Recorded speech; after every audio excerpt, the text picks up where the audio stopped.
Descubra o maravilhoso mundo do Ayurveda e aprenda a cuidar da sua saúde de maneira simples e inteligente. Então, como eu estava te dizendo, existem 4 fases da vida na cultura védica, que são chamados de ashramas. Essas 4 fases da vida, elas têm o propósito de ajudar a gente a desenvolver os 4 purusharthas, as 4 necessidades da alma, tá? Então, quais são as 4 necessidades da alma na cultura védica? Dharma, Artha, Kama e Moksha. O que isso significa de uma forma simples? A primeira fase da nossa vida, ela é voltada a gente descobrir qual é o nosso valor nesse planeta. Dharma tem esse conceito de fazer aquilo que é bom para os outros e por ser bom aos outros, é bom para você. A Dharma é aquilo que você faz bem para você sem se perguntar se aquilo é bom ou não para os outros, certo? Então, em certo sentido, a nossa cultura hoje em dia é bastante adármica.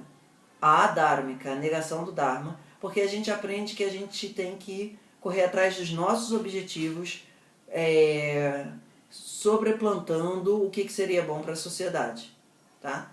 Então, essa primeira fase de vida na cultura védica, no geral, vai até os 20, 25 anos. Hoje em dia, na prática, no nosso estilo de vida, etc., acaba talvez indo até uns 30. Que é uma fase onde a nossa sustentação material ainda não é a nossa prioridade fundamental. E ela precisa encontrar os nossos valores. É o período da gente se educar enquanto um ser humano em prol de uma sociedade melhor. Então, na cultura védica, no geral, a criança fica em casa até os 7 anos de idade. E depois dos 7 anos aos 20, qualquer coisa, vai ficar, na cultura védica tradicional, isso não acontece hoje em dia com muita frequência, vai ficar com o guru para ele ensinar tanto aquilo que materialmente ele precisa saber de matemática, quanto que espiritualmente ele precisa saber sobre o sentido da vida e sobre a tradição dentro daquela cultura, certo? Então, na cultura védica, a primeira fase da vida é a fase onde as pessoas encontram o Dharma dela. O Dharma dela pode ser, ao mesmo tempo, ser presidente de uma multinacional, pode ser um lixeiro, pode ser um enfermeiro, pode ser um corretor de seguro, não importa, tá? Mas é aquele lugar onde há uma ação na sociedade com a sensação de que você está fazendo algo que não é exatamente você que escolheu fazer. É uma sensação de que o divino está atuando através de você em prol da sociedade. Esse conceito se perde na nossa sociedade e isso faz com que a gente tenha uma infância e uma adolescência muito livre, muito voltada ao kama, que é aos prazeres. Isso gera um problema grande na segunda fase de vida. Então o Dharma é aquilo que dá sustentação. Esse som da é de envolver a ideia de sustentação. Então o Dharma permite que a pessoa trabalhe muito bem o Artha. A segunda fase da vida, que em um certo sentido na nossa cultura hoje em dia poderia ser assim de uns 20, 25, 30, até uns 60, 65, 70. É o período onde a materialidade é o mais fundamental. Você já sabe qual é o teu propósito divino nessa vida. Não é exatamente a tua vocação naquele sentido, eu nasci com o dom de ser pianista, então a minha vocação é ser pianista. Você pode até ter nascido com o dom de ser pianista, mas não necessariamente a tua sustentação material tem que vir até através de tocar piano. O Artha é aquilo que você faz como trabalho para sustentar a tua vida material e a da tua família. Principalmente você, família numa relação com marido, esposa, etc. e tal, e filhos, tá? Então essa segunda fase da vida é a fase onde você está trabalhando. A sua busca espiritual nesse momento, ela fica bastante reduzida, porque tanto Artha quanto Kama, que é a fase seguinte, são práticas materialistas. Dharma e Moksha são práticas espiritualistas. Então, o que isso significa? Nas fases espiritualistas você está produzindo pouco e você está consumindo pouco, em termos, coisas materiais. Nas fases materialistas, você está voltado principalmente a fazer com que a economia, a sociedade, os desejos, a psicologia sejam satisfeitos, mas não a alma, não a parte espiritual, ok? Então a vida na cultura védica começa através do Dharma, Isso gera sustentação para ela conseguir atravessar a fase do Artha e a fase do Kama, que são fases mais materialistas.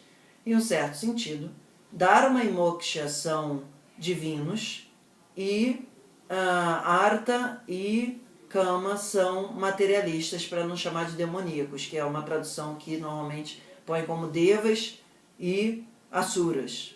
Tá? Então, Suras ou os Devas, eles são a parte que está buscando a matéria para chegar no divino, e os Asuras estão buscando a matéria porque elas entendem que a matéria é o divino per se.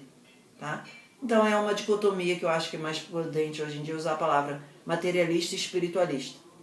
Então a primeira fase da nossa vida, enquanto a gente ainda está muito receptivo às influências externas, na cultura védica a gente é moldada pela tradição para encontrar aquilo que é a nossa capacidade de andar com a sensação de que é correto, righteousness. A ideia de Dharma é aquela verdade interna que para você te sustenta. É aquela verdade que você acredita, não porque teu pai te ensinou ou qualquer coisa assim, mas porque aquilo dali, pode ter seu pai que te ensinou, mas não tem problema. Aquilo é muito verdadeiro dentro de você.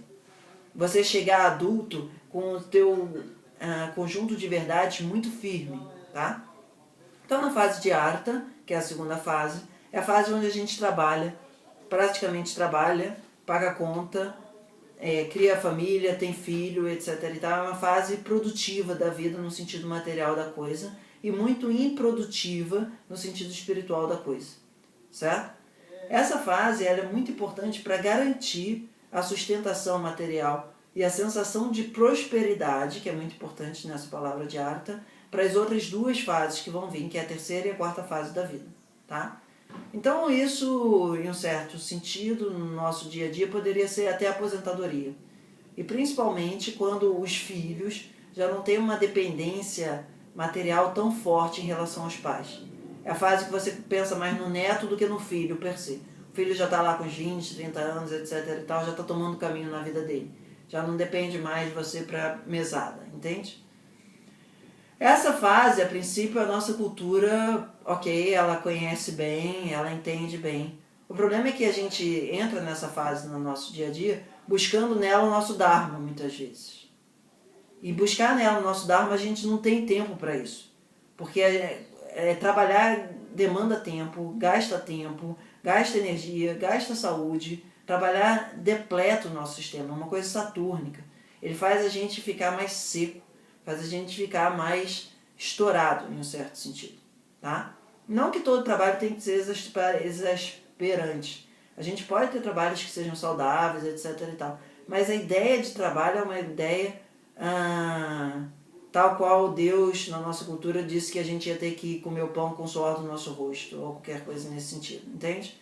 Envolve a ideia de esforço. A primeira fase da vida não, a primeira fase é uma ideia de proteção. A segunda fase da vida é solta os leões. A terceira fase da vida, que é a fase de Kama, é a fase da gente realizar todos os desejos materiais que a gente ainda não realizou.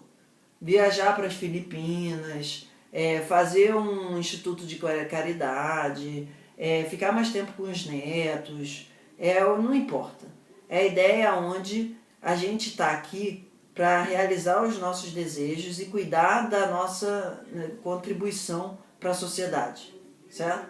Porque depois que você sabe o teu caminho, você já trabalhou, tem o dinheiro, vem ainda alguns desejos kármicos que precisam ser vivenciados, precisam ser queimados, precisam ser extinguidos para a gente entrar na nossa quarta fase da vida, que é uma coisa que a gente não tem na nossa cultura mais, que é a quarta idade, que é a idade do moksha.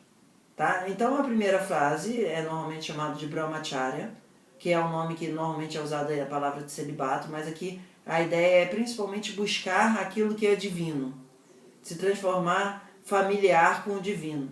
Tá? A segunda e a terceira fase eu não sei o nome em sânscrito, mas envolve essa questão da materialidade, tanto num aspecto do dinheiro, quanto no aspecto da materialidade dos desejos. Tá? Que é a fase onde a gente fala assim, eu queria estudar filosofia, eu queria passar 3 anos não sei onde, eu queria fazer aquilo. Bem, eu queria, eu queria. É o período da panela de pressão kármica, descomprimir os eu queria. Eu queria isso, se eu não fizer isso, eu não vou sentir que minha vida foi completa, etc. e tal. Nessa terceira fase da vida, a ideia é a gente queimar o melhor possível esses querias para chegar ao vazio existencial da quarta fase, que é assim: já fiz tudo que queria na minha vida, já alcancei tudo que eu queria na minha vida, meus filhos estão crescidos, meus netos saíram da barra das minhas saias, meus netos agora já estão com 15 anos, 20 anos, etc. e tal. E agora, qual é o sentido da vida? Esse vazio material é o que choca o nosso sistema em busca de moksha, em busca de um sentido mais profundo à existência do que só fazer cruzeiro pelas Bahamas. Não que isso não tenha validade, cruzeiro nas Bahamas é um passo necessário. Entenda isso figurativamente, por favor. Mas não o ponto final da história. Eu vou me aposentar e aí quando eu me aposentar eu vou fazer o que eu quero e pronto, vou morrer feliz. Essa é uma vida materialista. E na cultura védica, a gente começa a nossa vida pelo espiritualismo, passa pelo materialismo, para retornar ao espiritualismo de moksha. O que é essa libertação? É a libertação da crença que a matéria é o ponto final da nossa existência. É a libertação da identificação da gente como um corpo, como um ser limitado, e a libertação no sentido de iluminação, redenção, a palavra que for, de perceber que a gente é parte do divino, ou a gente é o divino, ou o divino está cuidando da gente. Alguma coisa divino. O divino é mais proeminente, que é a fase sannyasa. É a fase de ir para a floresta. Eu costumo dizer aqui no Rio de Janeiro que é a fase de sair de Itaipava. Petrópolis, o que é que seja, assim. Esse lugar onde a pessoa vai quando se aposenta. Eu não sei como é que é cada um desses lugares em todas as regiões do Brasil e no mundo, mas simbolicamente vou me aposentar e vou para um lugar na casa de campo. Essa fase sannyasa é de sair dali e ir para um lugar onde ninguém sabe mais onde é que você mora, onde você já não quer mais nenhum contato com o mundo. Você renegou o mundo não porque você brigou com ele, mas porque ele perdeu a importância. Porque a tua vivência da finitude está muito grande, materialmente, e a necessidade da alma pela infinitude do divino se torna graçante, sem muita margem para negociação. Ok? Então essa quarta fase da vida, sannyasa, envolve essa ideia de renúncia, mas não uma renúncia do tipo, vou virar monge, porque o mundo material não presta, etc. Assim. Eu vou virar monge porque o que me aguarda é a santidade. Vou colocar isso nessas palavras mais em português. E chegar nessa fase da vida depende muito de Ayurveda, depende muito de Yoga, depende muito de outros, no sentido de chegar à quarta fase da vida com os 90 anos de idade, qualquer coisa que seja, com o metabolismo funcionando como se a gente tivesse com os 50. Assim, acorda, vai no banheiro, o olho funciona, o nariz funciona, a boca funciona, as articulações funcionam, o vata ainda funciona. E a gente tem tempo para sentar e meditar, para sentar e orar, para sentar e fazer a prática espiritual que for, para se aprofundar na nossa espiritualidade, para retornar ao divino, que é de lá que a gente veio, na cultura védica. E de lá que a gente vai voltar, para lá que a gente vai voltar, queira a gente ou não. Mas a ideia é quanto mais a gente se prepara para voltar ao divino, divinamente, menos a gente tropeça e faz com que a matéria desabe em cima da gente na forma de uma morte. E sim a gente vivencie esse momento como uma migração de um plano mais denso para um plano mais sutil. Mas que a gente já está muito habituado, porque a gente está fazendo muita prática que está, digamos assim, fazendo a nossa pós-graduação em imaterialidade. A gente precisa, em um certo sentido, ter tempo para aprender a morrer, para a matéria, para poder aprender a nascer para o espírito. Senão é uma coisa muito na loteria, em um certo sentido. Então essas são as 4 fases da vida na cultura védica, os ashramas, que estão relacionadas aos 4 conceitos básicos, que eu já tenho outro vídeo sobre isso, os purusharthas, dharma, artha, kama e moksha. É bem bonito, assim, a estrutura da cultura védica, do quanto ela é, até hoje, fantástica, em termos de dar uma estrutura para as pessoas viverem tanto a espiritualidade quanto a materialidade bem e a sociedade funcionar como um todo. Legal, né? Deseja uma atenção mais personalizada? Entre em contato e saiba como. Namastê!